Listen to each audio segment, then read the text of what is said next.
touch.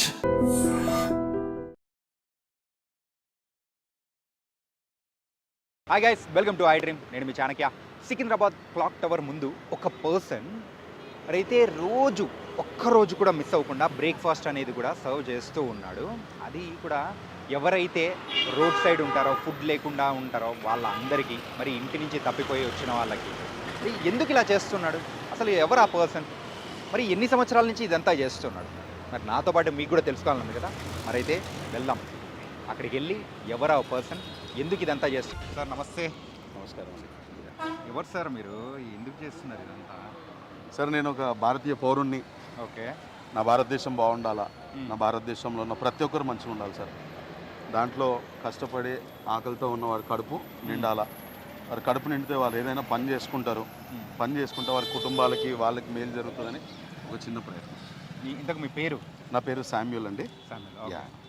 Sir, ఇది మీరైతే భారతదేశ పౌరుడిగా ఎవరు ఆకలితో ఉండకూడదని చెప్పేసి చేస్తున్నాను అంటున్నారు. అవునండి. ఎన్ని సంవత్సరాల నుంచి చేస్తున్నారు? సార్ మేము యాక్చువల్లీ 2009లో అండి, మా భార్య కన్సీవ్ అయిన తర్వాత మా పెద్ద బాబు డానీ ఈ లోకంలోకి మార్చ్ 11th ఆ బాబు పుట్టే సమయంలో మా భార్యకి ఫిట్స్ వచ్చిందండి. ప్రెగ్నెంట్గా ఉన్నప్పుడు ఫిట్స్ వచ్చింది. అయితే ఆ ఫిట్స్ వచ్చిన సమయంలో హాస్పిటల్లో మేము కూర్చొని ఉన్నామండి. డాక్టర్స్ ఛాన్స్ లేదు, బతకదుతాను అని అన్నారు. అయితే నేను ఆపరేషన్ థియేటర్ బయట కూర్చొని ఉన్నాను. ఆపరేషన్ బయట కూర్చొని ఉన్నప్పుడు చుట్టాలు చాలామంది వచ్చి ఓదార్చే ప్రయత్నం చేశారు నన్ను. అయితే నేను అప్పుడు ఆహారం తినబుద్ధి అవ్వలేదండి నాకు, ఎందుకంటే మనసు చాలా బాధగా ఉండే. సో దేవుని దయ వల్ల, డాక్టర్ కృప వల్ల తల్లి కొడుకులు ఇద్దరు బాగై బయటకు వచ్చారండి. ఆ రోజు మేము ఇంటికి వెళ్ళిన తర్వాత మా మిస్సెస్కి తనకు తెలియదు తనకి ఇట్లా ఫిట్స్ వచ్చిందని. తను చెప్పిన తర్వాత తను అన్నది, హాస్పిటల్లో అలాంటి బాధలో ఎంతోమంది ఉంటారు, వాళ్ళకి మనం ఏదో మన వంతు సాయం చేద్దాం. ఆ టైంలో ఎవరికి భోజనం చేయబుద్ధి కాదు కాబట్టి మనం ఏదైనా మంచి హోమ్ ఫుడ్ కుక్ చేసుకొని తీసుకెళ్ళి వాళ్ళకి పెడదాము, వాళ్ళు ఓదార్చబడతారని 2009లో స్టార్ట్. 2009 నుంచి ఇంకా కంటిన్యూ చేస్తూనే ఉన్నారు? Yes sir. 2009 నుండి అంటే ఎవ్రీ సాటర్డే, అప్పుడు జాబ్ చేసామనండి. ఎవ్రీ సాటర్డే అట్లా మేము ఫుడ్ కుక్ చేసుకొని ఈ రోడ్ మీద ఉన్న వారికి కానీ, హాస్పిటల్స్లో ఉన్న వారికి కానీ తీసుకెళ్ళి ఫుడ్ ఇచ్చి వాళ్ళని ధైర్యపరచాలి. సార్, మరి 2009 నుంచి చేస్తూ ఉన్నారు సార్. అండ్ అప్పుడంటే సాటర్డే సండే, తర్వాత ఇక్కడ మెయిన్గా ఈ స్పాట్లో రెగ్యులర్గా అంటే ఎన్ని సంవత్సరాల నుంచి సార్? ఇక్కడ 2019 నుండి స్టార్ట్ చేసామండి. కోవిడ్ టైం నుండి స్టార్ట్ చేసాం. కోవిడ్లో ప్రపంచమంతా మూతబడినప్పుడు డైలీ వేజ్ వర్కర్స్ చాలా ఎఫెక్ట్ అయ్యారండి. డైలీ వేజ్ వర్కర్సే కాదు, స్కూల్ టీచర్స్ కానీ, కంపెనీస్ మూతబడిపోవడం వల్ల చాలామంది నష్టపోయారు. So many people wanted to commit suicide. చనిపోదాం అనుకున్నారు చాలామంది. ఏంటి పరిస్థితి, చనిపోదాం అనుకున్నారు. అయితే ఆ టైంలో ఎవరినన్నా కొంతమందినన్నా బ్రతికించాలి. మన దగ్గర ఉన్నదంతా పెట్టేద్దాం, ఒకవేళ ప్రపంచం అంతమైపోతే, ఈరోజు అంతమైపోతే ఇంకా అర్థం లేదు, మన దగ్గర ఉన్నది మనం పెడదాము, ఎవరినో ఒకరిని బతికిద్దామని 2019లో we started. అంటే ఆకలితో చనిపోయిన చావులే మనం ఎక్కువ చూస్తుంటాం. అవునండి. కరోనా టైంలో. అవును సార్. చాలామంది మానసికంగా కూడా కృంగిపోయి ఉన్నారండి. Many people are depressed. ఇప్పుడు ఫ్యామిలీ రెస్పాన్సిబిలిటీస్, వాళ్ళకు వచ్చిన జీతం తక్కువ, పిల్లల్ని పోషించలేక తండ్రులు పడే ఇబ్బందులు, దాని తర్వాత కొన్ని అలవాట్లు, they don't know how to come out of it. ఎలా బయటికి రావాలో తెలియదు వాళ్ళకి. సో రోడ్ల మీదకి వచ్చేస్తారు, కుటుంబాన్ని వదిలి రోడ్ల మీదకి వచ్చేస్తారు. పిల్లలు ఉంటారు ఇంట్లో, ఆ పిల్లలు తండ్రి ఎప్పుడు వస్తారని వెయిట్ చేస్తూ ఉంటారు. సో అలాంటి వరకు ఒక చిన్న నిరీక్షణ ఇచ్చి ఇక్కడ భోజనం పెట్టి మీరు పని చేసుకోండి, వచ్చిన డబ్బు ఇంటికి పంపించండి, ఆడపిల్లలు ఉంటే వాళ్ళని చేసుకోండి అని అట్లా ఒక చిన్న ప్రయత్నం. సార్, మరి శామ్యూల్ గారు, మీరు చేసే ప్రయత్నం ఏదైతే ఉందో సూపర్ సార్.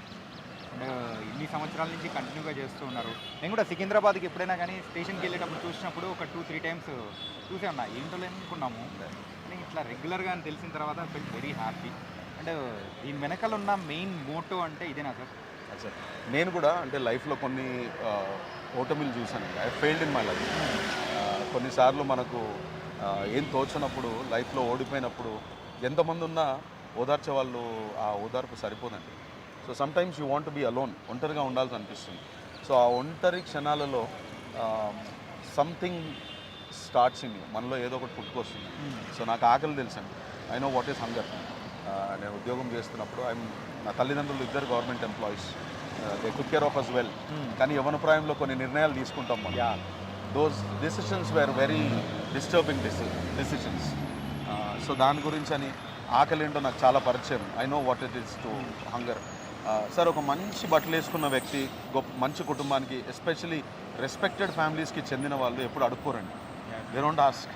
వాళ్ళు మౌనంగా ఉంటారు కానీ they never stretch their hands. So అలాంటి ఫ్యామిలీకి చెందిన వాడిని కాబట్టి నాకు తెలుసండి ఆ బాధ ఏంటో. నాకు తెలుసు ఆహారం లేకపోతే మనిషి ఎంతగా క్షీణించిపోతాడో. కొంతమంది ఏం చేస్తారంటే ఆ ఫుడ్ లేకపోయేసరికి they try to resort to other means. వాళ్ళు వేరే దారి ఎంచుకుంటారు, వాళ్ళు అన్వాంటెడ్ రీజన్స్ ఎంచుకుంటారు. సో అక్కడే వాళ్ళని ఆపేయాలి. వారికి ఆహారం పెడితే వారు అక్కడే ఆగిపోతారు, వారు వేరే దానికి వెళ్ళరు. కడుపు నిండిన వాడు పని చేస్తారండి.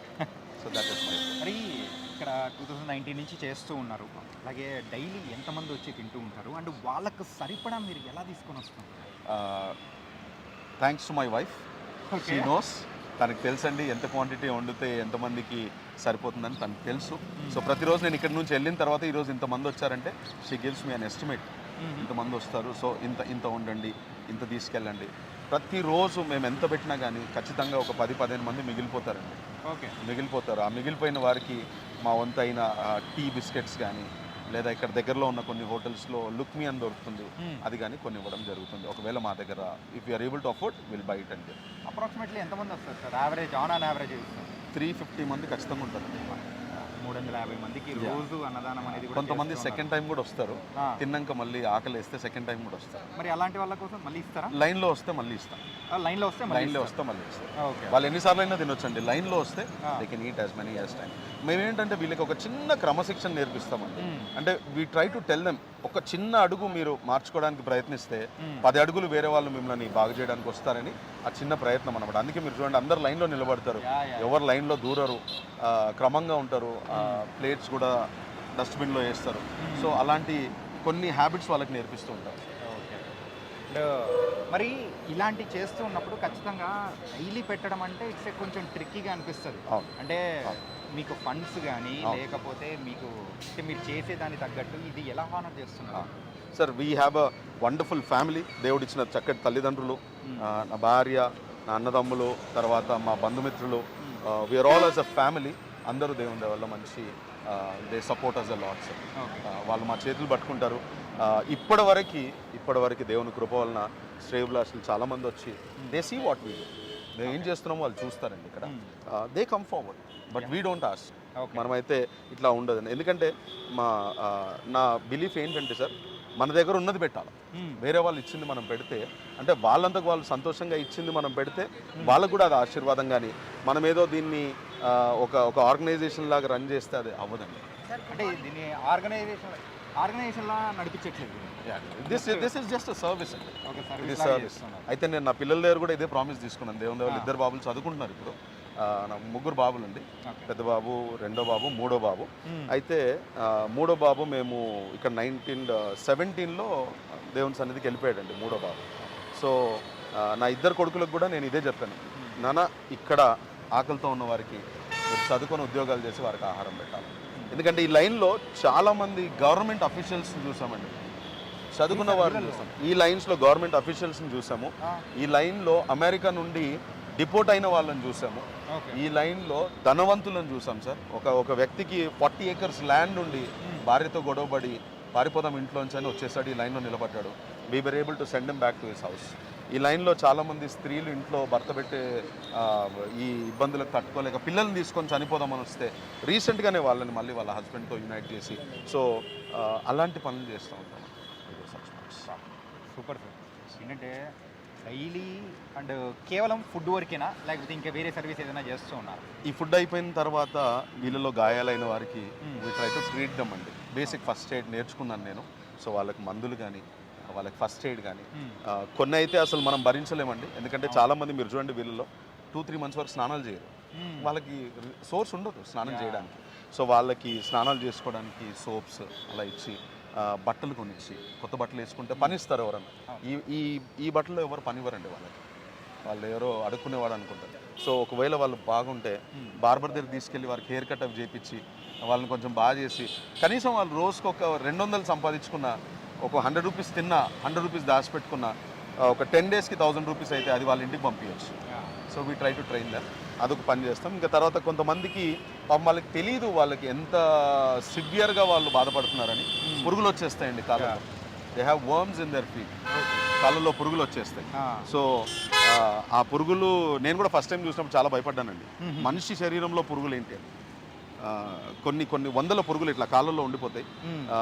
సో ఆ ఫస్ట్ ఎయిడ్ నా ఫ్రెండ్స్ కొంతమంది ఉన్నారు, వాళ్ళు నేర్పించారు. ఆ పురుగులు అవి తీసిన తర్వాత వాళ్ళని బాగా చేసిన తర్వాత దేవుని వల్ల చక్కగా ఇప్పుడు వాళ్ళు they live a good life now. అంటే శామ్యూల్ గారు, మీతో పాటు తోడుగా అంటే చేసే సర్వీస్లలో తోడుగా ఉన్న వాళ్ళు ఎంతమంది ఉన్నారు? ఏదండి వీళ్ళే మా సోల్జర్స్. ఓకే, ఇక్కడంతా వీళ్ళే మా సోల్జర్స్. వీళ్ళందరూ దే ఆర్ ద వాలంటీర్స్.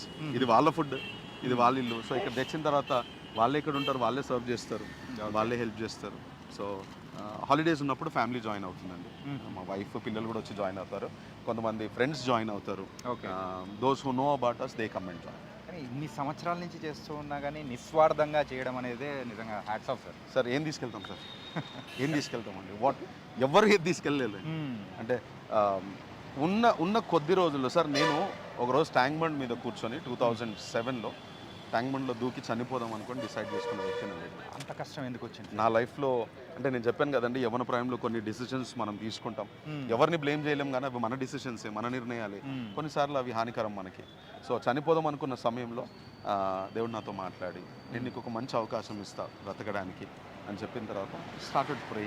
దేవుడు నా ప్రార్థన విని నాకు ఒక చక్కటి భార్యని, పిల్లల్ని, కుటుంబాన్ని ఇచ్చి ఆ ఆనందం నేను పొందుకున్నాను. కాబట్టి ఇక్కడ ఎవరైనా సూసైడల్ టెండెన్సీస్లో ఉన్న వారిని కూడా బయటికి తీస్తూ ఉంటామండి.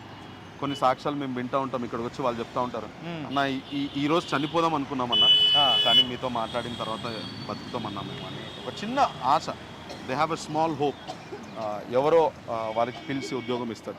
దేవుని దేవల్ల చాలామంది ఇక్కడికి వచ్చి వీళ్ళని జాబ్స్కి తీసుకెళ్తారండి. ఓకే, జాబ్స్కి తీసుకెళ్తారు. సో అట్లా జాబ్స్ తీసుకెళ్తారు. కొంతమంది డబ్బులు దాసి నా దగ్గర తెచ్చిస్తారు, అన్న మా భార్యకి పంపించండి, మా పిల్లలకు పంపించండి అని. So we try to build that family. ఈ రోజుల్లో ఫ్యామిలీ యూనియన్ కూలిపోతుందండి. Especially Gen Z, you know they are very very energetic. So ఆ ఎనర్జీని ఫ్యామిలీలో వాడాలి అన్న ఒక అంటే ఒక మంచి ఫ్యామిలీ సపోర్ట్ ఉండడం వల్లే మీరు ఇన్ని సంవత్సరాల నుంచి ఇది చేస్తూ ఉన్నారు, ముందుకు తీసుకెళ్తూ ఉన్నారు. దేవుడు అంటే దేవుడు, ఫ్యామిలీ, ఈ రెండు. మరి ఫైనల్గా సార్ ఏంటి మీ గోల్ ఏంటి? ఇలా పంచడం అనేది ఈ లైన్ ఉండకూడదు సార్. నా గోల్ ఈ లైన్ ఉండకూడదు. లైన్ ఉండకూడదు. Okay, this line should not be there. ఈ లైన్ ఉండకూడదు. అంటే ఇక్కడ ఉన్న వారికి అందరికీ ఉద్యోగాలు దొరకాల, వారు వాళ్ళ కుటుంబాలతో ఉండాలా, they should not B oppressed. వాళ్ళు చేసే పనికి వాళ్ళకి సరైన జీతం రావాలా, వచ్చిన దాంట్లో వారి కుటుంబాలతో సంతోషంగా ఉండాలా, ఇక్కడ తినాలనుకున్నది వాళ్ళ కుటుంబాలతో కూర్చొని తినాలని. నిజంగా హ్యాట్స్ ఆఫ్ శామ్యూల్ గారు. ఇలాంటి సర్వీస్ అనేది కూడా నిస్వార్థంగా చేస్తూ ఉన్నారు. రియల్లీ అండ్ ఇలాగే చేస్తూ ఉండాలి. మీరు చేసే దాంట్లో కూడా మేము కూడా చిన్న పార్ట్ అవ్వాలని కూడా కోరుకున్నాము. Thank you so much sir. Thank you so much. ఇక్కడ నువ్వు ఎందుకు ఉంటావు శామ్యూల్ సార్ దగ్గర? సార్ కొన్ని మంచి పనులు చేస్తారు, అన్ని మంచి పనులు చేస్తాడు. మాకు అన్నం తినబెడతాడు రోజు వచ్చి. మందులు కానీ, హాస్పిటల్ కానీ, ఎవరైనా సావు బతుకులు ఉండని మాకు అన్నిటికీ ఆయన మాకు ఒక దేవునిలాగా. మాకు మేము ఇక్కడ పొద్దున స్నానం ఏమైనా కానీ మాకు సార్కి ఇన్ఫర్మేషన్ ఇస్తే ఖాళీ వచ్చేస్తాడు, అన్నీ చూపెడతాడు, హాస్పిటల్ కూడా పోతాడు, ట్యాబ్లెట్లు ఇస్తాడు. ఇక్కడ రోజు 300 మంది వరకు అన్నం తినబెడతాడు ఆయన. సార్కి ఎన్ని సంవత్సరాల నుంచి ఉన్నావు బాబు? ఇక్కడ 6 సంవత్సరాలు ఉంటున్నా. ఓకే, ఎలాంటి సిచ్యువేషన్లో ఇక్కడికి వచ్చినావు? ఒక సావు బతుకులో వచ్చినా సార్. నేను సావు బతుకులో వచ్చినప్పుడు మాకు సార్ కాపాడిండు. మాది మామనార్ సార్. మహబూబ్నగర్ నుంచి ఇంట్లోంచి బయటికి రావడం ఎందుకు కారణం? ఇంకా మా భార్య అందరు చనిపోయారు, పిల్లలు కూడా విడిచిపెట్టేసారు.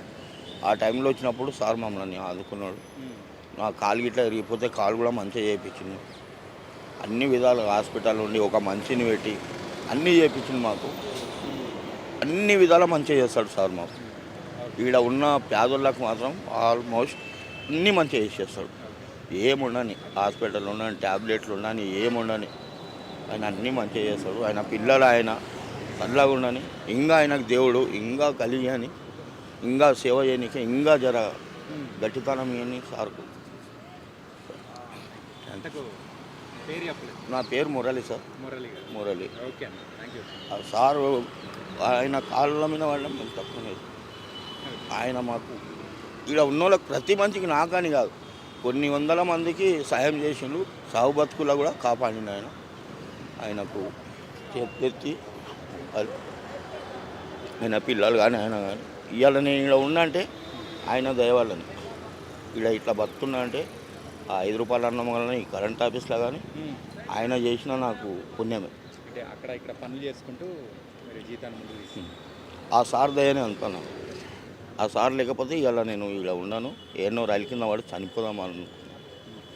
అట్లాంటి పొజిషన్ నా పిల్లలు కూడా పట్టించుకోలేదు. సారు పిల్లలు పట్టించుకొని నాకు సేవ చేశారు. అన్న నమస్తే, మీ పేరు? అన్న నా పేరు రమేష్ అన్న. ఇంతకు ఇక్కడ తింటున్నావా లేకపోతే? ఇక్కడ మేము చాలా రోజుల నుంచి ఇక్కడనే ఉంటున్నాం పనికి వచ్చి. మొన్న ఒక నెల క్రితం అయితే నాకు ఒంట్లో బాగాలేదు, చాలా నీరసంగా అయిపోయి బాడీ అంతా షేక్ అయిపోయింది. సార్ మహేష్ అన్న ఇచ్చి పంపించాడు. ఓ 20 days హాస్పిటల్లో ఉంది. ఇప్పుడు కొంచెం మంచిగా నిలబడగలరు. ఓకే. ఇంతకు ఏ ఊరు మీది? మరి Kurnool district sir. Kurnool district. ఎందుకు వచ్చినావు మరి? ఏమో అప్పుడు చిన్న వయసులో తెలియక వచ్చేసాము. ఇంకా అప్పటి నుంచి ఇంకా అప్పటి నుంచి ఇక్కడే ఉన్నారు మీరు. మరి అలాంటి సిచ్యువేషన్లో కూడా శామ్యూల్ గారు తీసుకొని మిమ్మల్ని దగ్గర తీయడం కానీ, ఆయన అడిగినా కానీ రమేష్ బాగా హార్డ్ వర్కర్ అని చెప్పేసి అంటున్నాడు. సార్కి చాలా కృతజ్ఞతలు చెప్పుకోవాలి. ఎందుకంటే సారు ఏ ఆపదలో ఉన్నా కానీ అందరినీ చూస్తారు సార్. ఏం పని చేస్తున్నారు present? Tent house loading unloading, ఇంకా ఏదైనా మనకి ఇక్కడ ఏది వస్తే అది ఆ పనికి వెళ్తూ ఉంటుంది. ఓకే. ఏం పేరు బాబా మీ పేరు? विलास पांड्या। విలాస్ పాండ్యా. ఎక్కడి నుంచి వచ్చారు? मैं महाराष्ट्र మహారాష్ట్ర, औरंगाबाद। ఔరంగాబాద్. అరే మరి ఇక్కడ ఎన్నాళ్ళ నుంచి ఫుడ్ తింటున్నారు?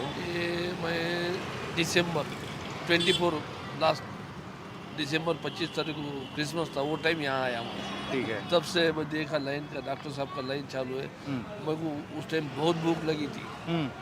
मैं खड़ा हो गया, नाश्ता वास्ता कर लिया, करके फिर हर दिन 2, 4, 8 दिन 2-3 महीने ऐसा करते गया। फिर बाद में मुरली अन्ना है, उनके साथ मैं भी अन्ना थोड़ा हेल्प करता हूँ। मुरली अन्ना के साथ फिर डॉक्टर साहब थोड़ी पहचान हो गई। मेरे को बीमारी आए तो डॉक्टर साहब को बोली भी नहीं है, पूरा कर रहे। ओके. कहते मेरे हिसाब से बहुत अच्छी सेवा और बहुत अच्छा आदमी है। घर से क्यों आया? मेरा बिजनेस में लॉस हो गया, कोरोना के बाद बहुत लॉस हो गया। थोड़ा कर्जा हो गया, थोड़ा फेड़ा है, थोड़ा बाकी है। हैदराबाद बड़ा सिटी है, थोड़ा बहुत कुछ तो भी करूँगा बिजनेस बोल के, और है हिम्मत।